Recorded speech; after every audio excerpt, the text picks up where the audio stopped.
Hello you guys, this is Fun Automotive and this is the Jeep. I just got it back and let's do a quick walk around. I'll explain some things to you about what has been replaced and changed and what hasn't, so let's get to it.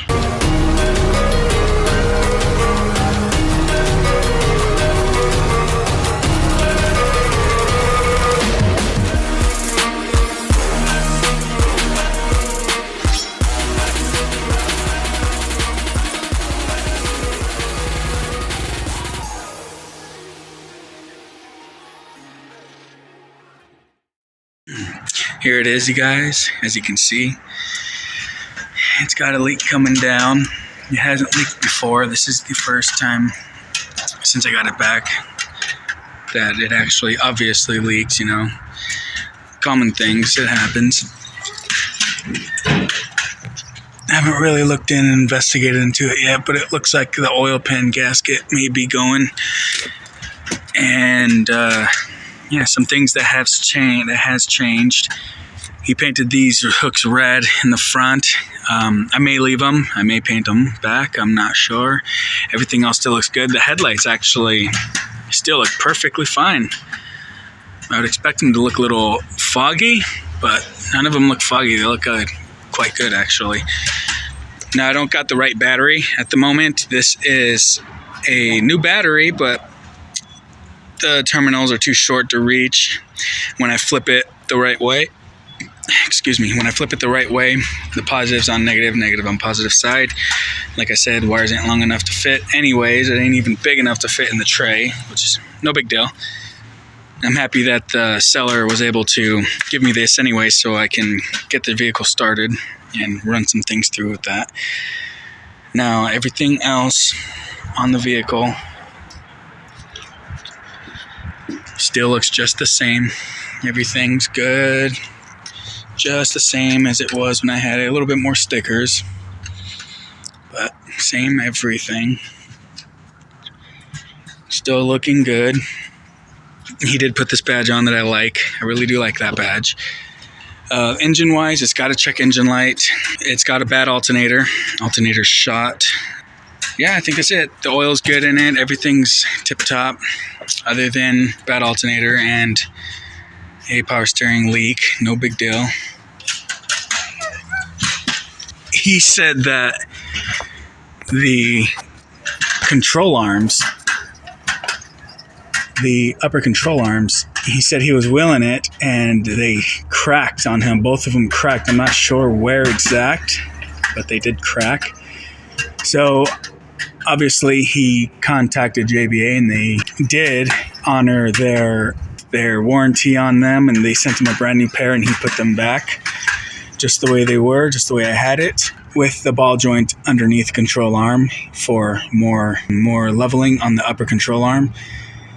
The ball joint's originally supposed to go inside the control arm through it, then buckle up straight to that hub right there.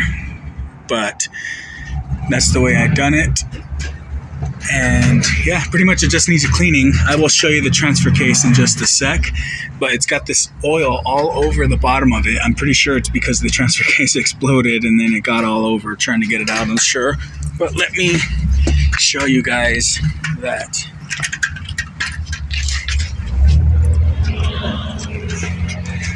There she is. All open and bright-eyed. Wide open. It just exploded. So that is going to be a change here in the near future. I'm going to get that thing replaced. Just take it right out from the tranny, replace it up real quick, make sure the seals are good before I put it back. Yeah. I mean, look at that. That thing is gone. Just gone. It's amazing how it could have exploded. It's just amazing. I'm trying to get it to focus. It's gone. It just blew right up. And he was wheeling on it. It's just amazing how it could have happened, but it did. It's no big deal. These things happen. And he said that there was also some leaks coming from the catalytic converters just past it downstream. So I'm gonna have to look into those. And yeah, pretty much everything else has been gravy. Pretty good. Still oil, like I was saying, everywhere on this thing. I'm gonna have to do a full complete cleaning. This thing is just nasty with oil. You know, that's what happens when something explodes. No big deal. Quick, easy fix. Yeah, pretty much that's all that there is on it. Let me show you the inside. It's a bit dirty. Like I said, it's been sitting for 6 months. So, you know, that's gonna happen. The fading is still exactly the same. Actually, a little bit worse, you know, as expected. It's been sitting in the sun. You know. All right, here's the inside. He did end up putting a CB. I'm gonna fix it. It's wired up a certain way that he did it. I'm gonna see if I can wire it up just a bit cleaner than what he did and get it able to function, because he's missing the mouthpiece. So I'm gonna get a piece for that and get it all done. So whenever I do get rid of this thing, it's going to have a CB, and hopefully the next owner will enjoy it. Pretty much everything's the same. It's got smudges back there because I put the tires inside of the back of the Liberty whenever we were towing it. I did not see it. There's the other headrest. Okay. So pretty much I haven't really been in this thing, just opened it a few times, hopped in it to steer it. But everything is the same.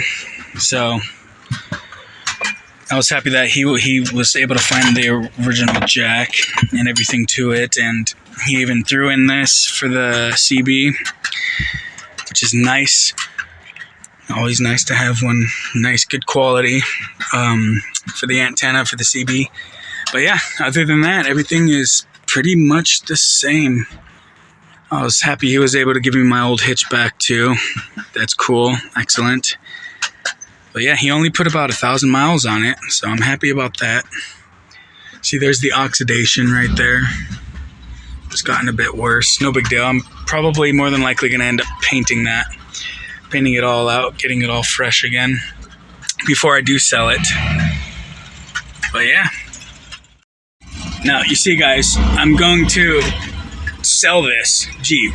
I'm going to fix it, and then I'm going to resell it and get rid of it, obviously. I still want a WJ Grand Cherokee, and that is still my plan for the future. That's still what I want. I'm going to fix this thing tip-top, get it running right, new transfer case, drive shaft, U-joints, alternator, battery, just get everything replaced back to normal, change the fluids, fill that transfer case up, of course, get it fresh again with fluid, with the new one, well, used one. I'm going to go to the junkyard and pull one. Yeah, and then do a complete and total cleaning inside of the Liberty and see if I can get some paint done to it and get it that much more cleaner before I do let it go. Yeah, I think that's about it. But I'm happy he was able to get those control arms replaced and fixed, because that was a big deal to me. So I'm happy that he was able to get those replaced, and JBA actually honored their warranty. Of course, they were not sponsoring or nothing. That would be cool if they did, but obviously we don't do anything much extreme, so they're not going to. But yeah, I like the CB though. I do like the CB. That is pretty cool. So yeah, I'm going to get to it, pulling the alternator out right now, and I got a lifetime warranty on that, so I'm gonna go get a new one and install it and get this thing running correctly. So we'll check that. All right, here's the alternator right here. I just gotta take the belt off. Let me focus. Take the belt off and focus. Get that bolt off. And there should be one more on this side. And then unplug it from power, and we should be good to go. But everything else is pretty tip-top, just exactly the way I had it. Not too shabby. All right, and there's also one more bolt right here. So in total, there's 3 bolts. One, 2, and then 3. And then you got the power to it with the plug back here. And then it should come right out after you take the belt out, of course. And what I like to do is I usually like to put a bar. Sometimes it doesn't want to come out, so sometimes that's what I'll do, but sometimes you don't need it. So alright, as you guys can see, fresh brand new alternator just put in. It is remanufactured, but man, the guy made a mistake and he was going to charge me for it. This remanufactured alternator was going to cost $172 after a $40 core was brought in. So yeah, it would have been over $200. Yeah, so we fixed everything and he was able to do a fair exchange with the lifetime warranty, and I got the alternator and he said, "Thank you very much, have a good day," and I walked right out. So going to put this thing right on back together. That positive wire goes on there. Put the nut back on. Good and tight. Alright, snug it up on there.